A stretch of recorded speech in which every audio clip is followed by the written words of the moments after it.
Who'd have thought the sound of a bunch of coins hitting the ground could be so satisfying? This has been my new addiction. Every night I tell myself I'm going to bed early, but once I boot this up, I end up saying no, just one more match before bed. I'm pretty sure you've seen other YouTubers saying the finals is criminally underrated, the best FPS nobody talks about, and I heavily agree. Right now, the finals is one of the best free-to-play shooters out there. I'd even dare say they've mastered the TF2 formula that Overwatch and other team shooters either strayed from or failed to capture.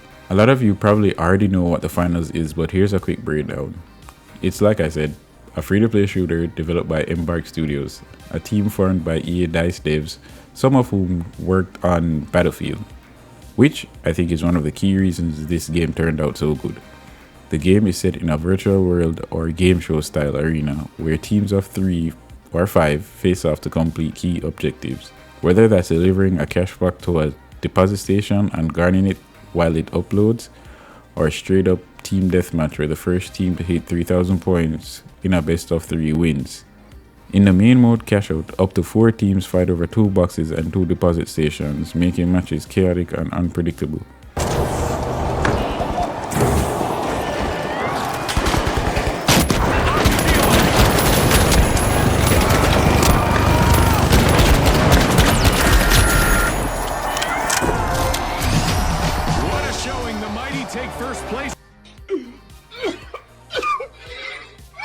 Sticking to the theme of 3, there are 3 body builds players can choose from: light, medium, and heavy, each with different movement speeds, health, weapons, equipment, and abilities. Let's start with the light. This class is for all the brain rot ADHD zoomers out there who feel like there's an I in team and that I is them.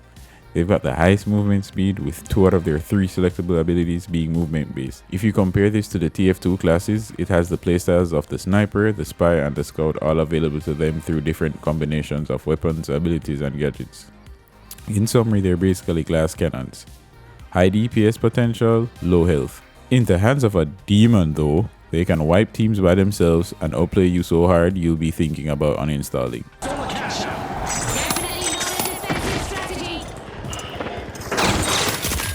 No, I'm done. I'm uninstalling this shit. I'm never playing this fucking game again. The only problem, like in every team-based game, everybody wants to be the quarterback, the MVP, the employee of the month. People will spam the light class, even if there's already one on the team. You might think, are 2 lights on a team really that bad? Well, yes. From my experience, they'll use their high mobility to zip around the map, leaving you wide open for the enemy team to dump a heavy load all over you while they're busy playing tag with the other team's heavy and medium, and not getting anything done. So yeah, everybody wants to play light, but not everybody can play light.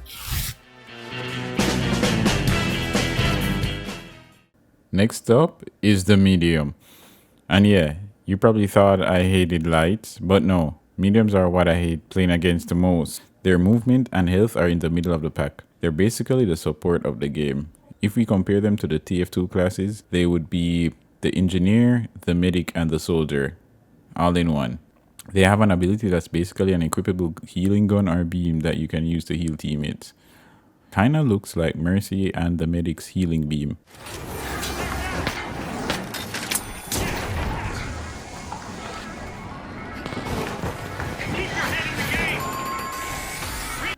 I honestly think the medium has the best weapons in the game and the best gadgets. You see this piece of shit? Hands down the best gadget in the game, the defibrillator. The defib allows the mediums to instantly res down players. To keep the teen rating, when you die, it's not a grotesque bullet hole filled dismembered body on the ground. Instead, it's this cute trophy. But the point is, you can magically rub this trophy for about 6 seconds and revive your teammate. And all of his previous sins are wiped away. But the defib says fuck all that and instantly slaps him back to life. Well, there's like a 3-second delay and then the rest person comes back with about half their health. But that's a small price to pay when you can turn around the outcome of games and team fights with this.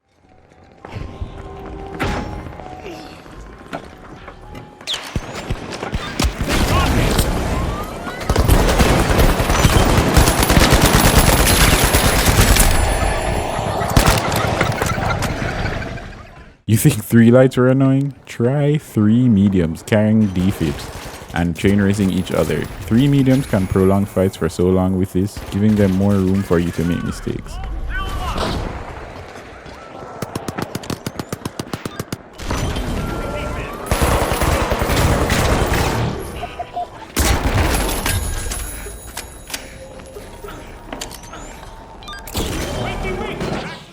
The defib is so good you can tell when a medium is bad at the game when they don't have it equipped. No defib. 1,000,000 years dungeon! The medium also has access to another ability called the dematerializer. When selected, it makes them able to literally delete walls and structures for a couple of seconds and then reassembles them for some wild outplays.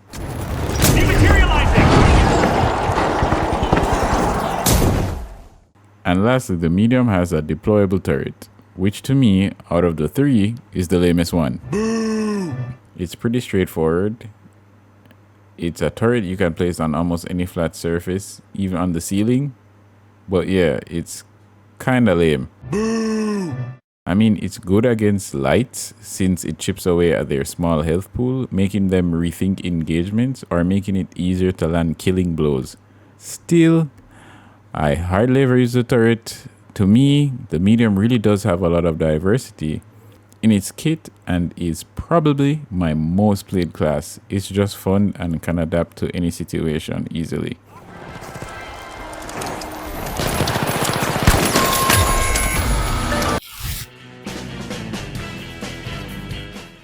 This is a sponsored message by, well, me. Yeah guys, the channel is still really small, so unfortunately no companies have reached out to sponsor us yet, but something much more serious happened recently.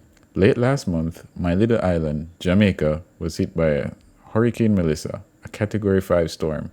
As you can see in the images, the eye passed over the western side of the island. Luckily for me, I live on the eastern side in the capital, Kingston, but the hurricane really did a number on several eastern parishes. Entire communities have been devastated. Many areas still don't have electricity or running water. I'd estimate over 80% of homes in these heavily affected parishes were destroyed. Roads have literally disappeared. Whole communities are cut off, some with no food, no drinking water, and rescue teams still struggling to reach them. The death toll continues to rise as more bodies are being found. I know this channel is small, super small, but if this message even reaches one person who can donate or help in any way, it means everything. Even if you can't donate, simply sharing this and bringing awareness can make a difference. There will be a link in the description to the official government donation channel. Please, if you can, share and donate. Every bit counts.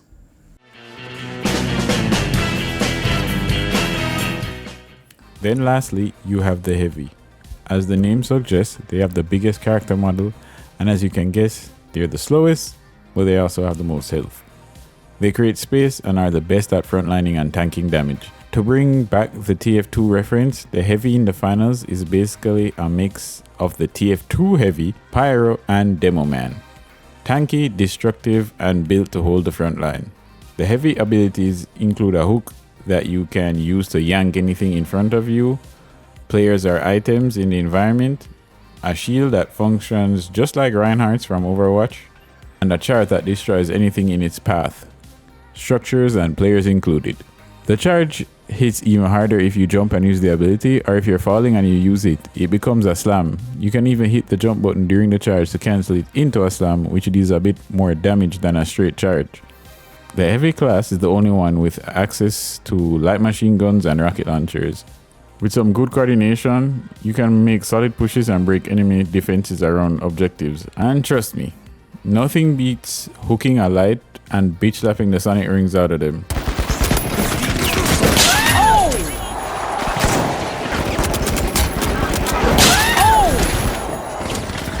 I like playing heavy, but I personally feel like it's one of those classes where it's harder to hard carry on. Your teammates need to be there with you to make plays around your advances.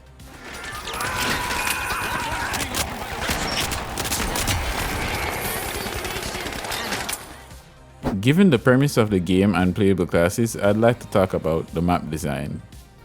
Each location has a specific layout. The maps are definitely big, but they have a lot of zip lines and jump pads that make moving around easier. And you can even plant and make your own zip lines as a medium.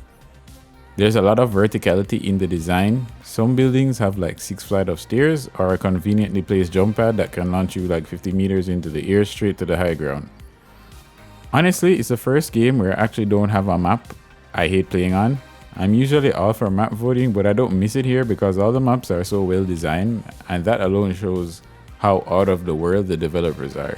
On the topic of maps, they are filled with enterable buildings, and it's clearly designed this way because environmental destruction is a big part of the game. And remember Battlefield being the pioneer of that? It looks like the devs who revolutionized that system left and made Embark, because the final, hands down, has the best environmental destruction right now.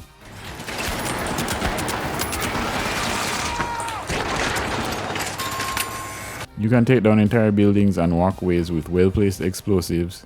Almost every structure is destructible, which opens up interesting plays.